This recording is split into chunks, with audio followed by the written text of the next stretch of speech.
Hello students.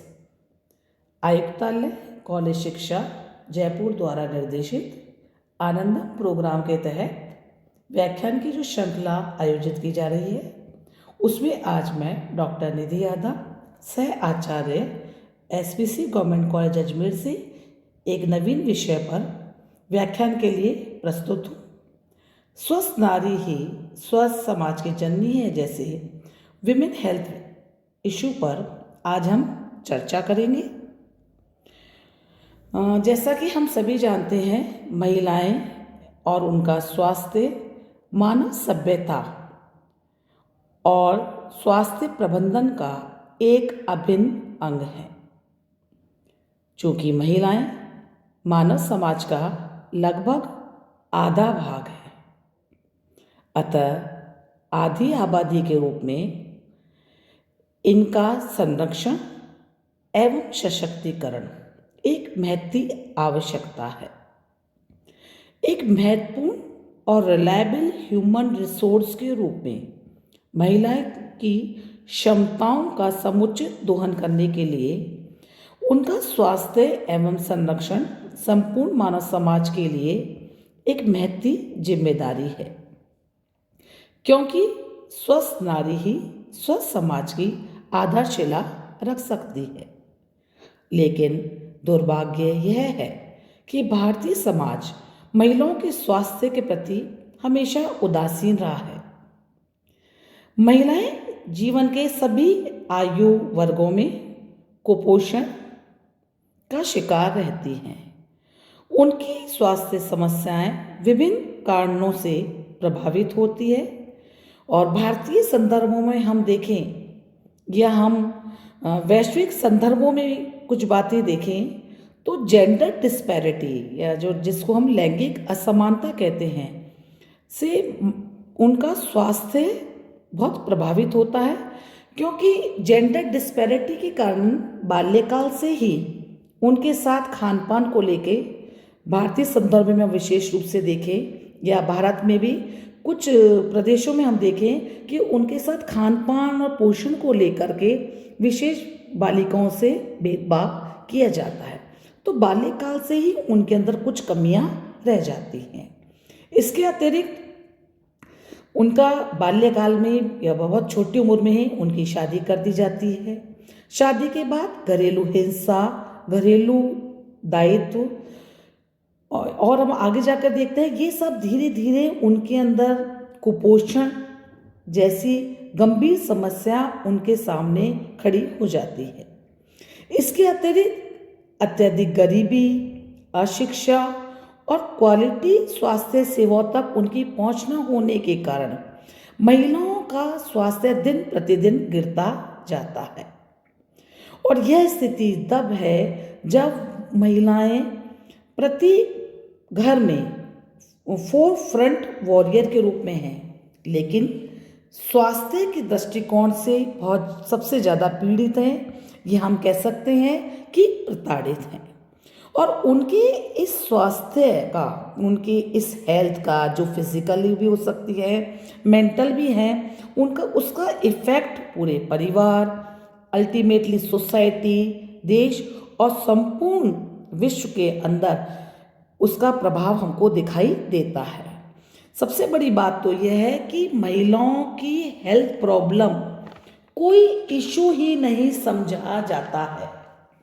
Society के द्वारा बाल्यकाल से ही लड़कियों की इस प्रकार से इमोशनल कंडीशनिंग की जाती है जिससे उनमें टेम्परेंस के गुण का अत्यधिक विकास होता है, ये विकास कराया जाता है, जिससे वे अपनी पर्सनल हेल्थ को दोयम सेकेंडरी स्थान देती हैं और पारिवारिक कार्यों के निर्वहन में वे अपने भोजन और पोषण की स्थिति को अनदेखा करते रहती हैं। अब हम इस व्याख्यान को अगर आगे के पायदान पे ले जाएं तो हम देखते हैं कि गुड हेल्थ क्या है और गुड हेल्थ के द्वारा महिला किस प्रकार से अपने आप को अच्छा फील करा सकती है।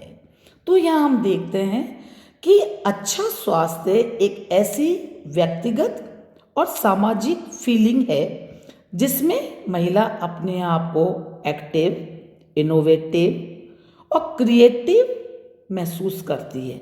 और जब वो यह सब महसूस करती है तो बहुत कॉन्फिडेंट महसूस करती है, तो उससे उनमें विभिन्न क्षमताओं और योग्यताओं का विकास होता है। वे निर्भीक रूप से, बेबाक रूप से अपने आप को मैनिफेस्ट कर पाती है, अच्छी तरह अभिव्यक्त कर पाती है।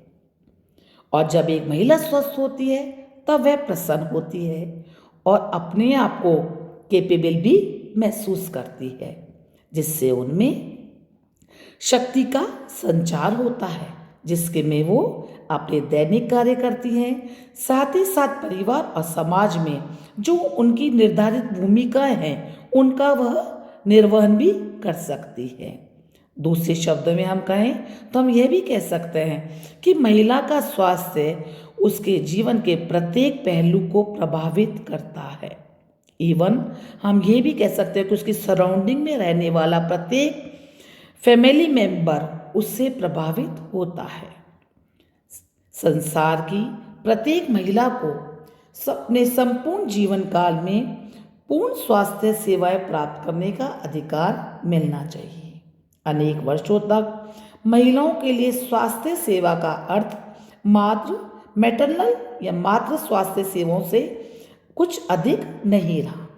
ये सेवाएं यद्यपि आवश्यक है, परंतु महिलाओं से संबंधित स्वास्थ्य सेवाएं जीवन के प्रत्येक क्षेत्र में उनके लिए सहायक होनी चाहिए, क्योंकि महिला के स्वास्थ्य पर न केवल शरीर की संरचना का बल्कि उसके इर्द गिर्द जो सामाजिक और सांस्कृतिक या आर्थिक परिवेश का भी उसकी हेल्थ पर प्रभाव आता है।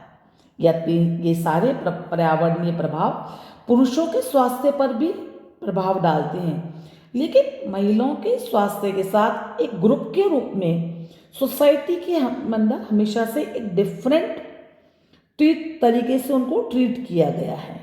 हम उन कारणों को देखें जो महिलाओं के निम्न स्वास्थ्य के लिए जिम्मेदार हैं, तो हम देख सकते हैं कि पुरुषों की तुलना में बाल्यकाल से ही बालिकाओं के साथ शिक्षा तथा अन्य दक्षताओं से उनको वंचित रखा जाता है। इसलिए शिक्षित न होने के कारण उनमें महत्वपूर्ण स्वास्थ्य जानकारियों और सेवाओं तक उनकी पहुंच नहीं होती और वो बहुत इग्नोरेंट बनी रहती हैं, जो भी हेल्थ उनके अपने हेल्थ प्रॉब्लम से और उनके डायग्नोस को लेकर के। यहाँ पे ऐसी महिलाओं की संख्या भी बहुत अधिक है जो अपने स्वास्थ्य के बारे में कोई या और जीवन के अन्य पहलुओं के बारे में निर्णय लेने में उनका कोई नियंत्रण नहीं होता, यानी कि उनमें लैक ऑफ डिसीजन मेकिंग होती है। इसके अतिरिक्त महिलाओं के जो बहुत अनगिनत घरेलू कार्य हैं या उनकी जो घरेलू थकान है, उनकी जो हाउस होल्ड फैटिग है, उसको भी अनदेखा किया जाता है। दुनिया की आबादी का आधा हिस्सा होने के बावजूद, विकास में महत्वपूर्ण योगदान देने के बावजूद, उनकी स्वास्थ्य सेवाओं में उनकी जो जिसकी वो वास्तविक हकदार है वो उन तक नहीं पहुंच पाती है। WHO की एक रिपोर्ट के अनुसार कि महिलाओं में जो अवसाद, चिंता या अनेक प्रकार की जो उनकी साइकोलॉजिकल प्रॉब्लम्स है, जो फिजिकल प्रॉब्लम के साथ साथ उनके अंदर जो साइकोलॉजिकल प्रॉब्लम्स है वो महिलाओं में बहुत अधिक देखने को मिलती है। और उनकी जो ये मानसिक स्वास्थ्य है वो उनके साथ साथ उनके परिवारजनों पर भी इफेक्ट डालता है।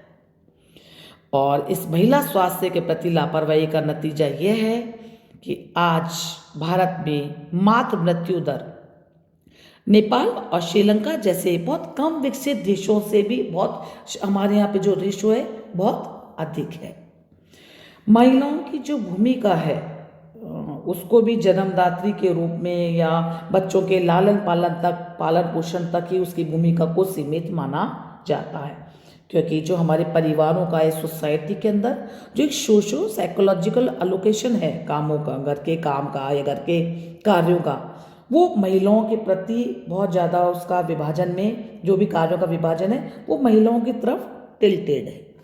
अब घरेलू कार्यों में अत्यधिक लगे रहने के कारण, अशिक्षित होने के कारण मोबिलिटी नहीं होने के कारण उन तक स्वास्थ्य सेवाओं, स्वास्थ्य शर्तों तक या उनको जो जो स्वास्थ्य सुविधा है उनकी इन्फॉर्मेशन तक ही उन तक नहीं पहुंच पाती है।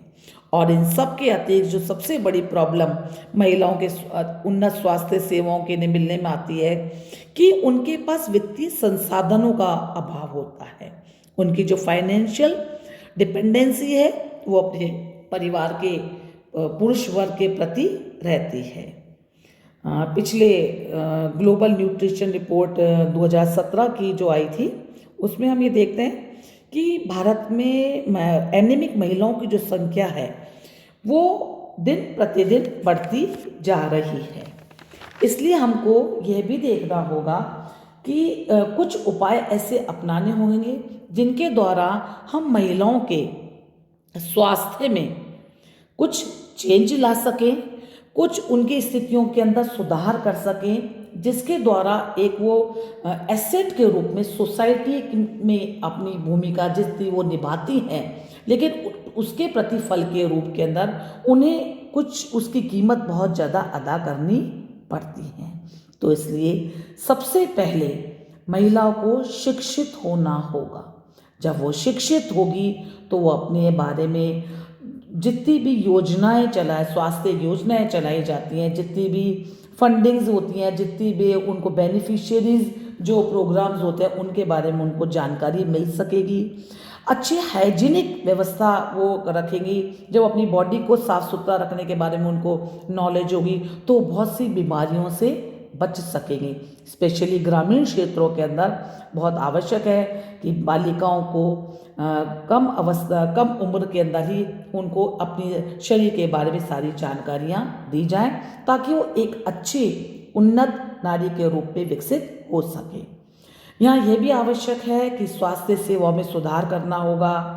महिलाओं को रोजगार के नवीन अवसर उपलब्ध कराने होंगे और उनकी मेंटल कंडीशनिंग महिलाओं के इस प्रकार करनी होगी कि वो अपने स्वास्थ्य के बारे में सोचे, वो अपने स्वास्थ्य को भी एक ऐसा इश्यू रखे जितना वो अपने आप को अच्छी प्रेजेंटेबल बनाने के लिए जितना अगर अपने आप को स्वस्थ तैयार होती है तो अपनी स्वास्थ्य को लेकर वो अपनी एक अच्छी गुड हेल्थ के बारे में भी उसको कॉन्शियस होना होगा, क्योंकि जब उसके पास अच्छा स्वास्थ्य होगा तो वो अच्छा फील करेगी। क्योंकि महिलाओं का स्वास्थ्य सुधारने में इसलिए आवश्यक है कि उनकी अब जो लाइफ कंडीशंस है उनमें भी सुधार लाना होगा ताकि ज़्यादा से ज़्यादा अपने जीवन पर वे नियंत्रण स्थापित कर सके। तो निष्कर्ष के रूप में हम ये कहेंगे कि एक स्वस्थ व प्रसन्न महिला में अब जब होगी तो अपने अंदर जो उसके अंदर जो सामर्थ्य है वो उसको पूरा कर सकेगी और अपनी शक्ति को महसूस कर सकेगी। जब वे स्वस्थ होगी, प्रसन्नचित होगी तो वो अच्छे से अच्छे अपने परिवार की देखभाल कर सकेगी, समाज के प्रति अपने दायित्वों का अच्छे से निर्वहन भी कर सकेगी। इसलिए किसी भी महिला का स्वास्थ्य केवल उसकी पर्सनल प्रॉब्लम ही नहीं होती, अपितु यह एक सामाजिक और सामुदायिक इशू है। और भारतीय समाज में तो हमने ये देखा है जनरली कि महिलाएं घर परिवार के सभी लोगों का बहुत बेहतर तरीके से देखभाल करती है, लेकिन दुर्भाग्यवश वे खुद के ही स्वास्थ्य को नज़रअंदाज करती रहती हैं। जबकि महिलाओं का स्वस्थ होना अपने साथ साथ संपूर्ण समाज के लिए भी हितकारी है, क्योंकि एक स्वस्थ नारी ही स्वस्थ समाज के सपने को साकार कर सकती है। अपने इस व्याख्यान को समाप्त करते हुए हम सभी विद्यार्थियों को से ये आह्वान करते हैं कि वे सभी महिलाओं सभी अपनी नानी, दादी, चाची, मामी, बहनों की हेल्थ प्रॉब्लम्स को अनदेखा नहीं करें, उन्हें अच्छा फील कराएं, उनकी अच्छी डाइट, नियमित रूप से योग, व्यायाम, ध्यान, प्राणायाम के लिए उनको प्रोत्साहित करें। अपनी रुचि के अनुसार काम करने के लिए उन्हें प्रोत्साहित करें। यहाँ साथ ही साथ हम महिलाओं, लड़कियों, बालिकाओं से भी, छात्राओं से भी ये आह्वान करते हैं कि वे अपने हेल्थ के इशू को अनदेखा नहीं करे, क्योंकि जब वो अच्छा फील करेगी तभी वो अपनी प्रगति की ओर अग्रसर हो सकेगी। अंत में स्वामी विवेकानंद के एक मोटिवेशनल कोट से मैं अपने व्याख्यान को विराम देती हूँ कि विश्व के कल्याण की कोई भी संभावना तब तक नहीं हो सकती जब तक महिलाओं की स्थिति में सुधार नहीं होगा, क्योंकि एक पक्षी के लिए एक पंख के सहारे उड़ान भरना संभव नहीं है। धन्यवाद।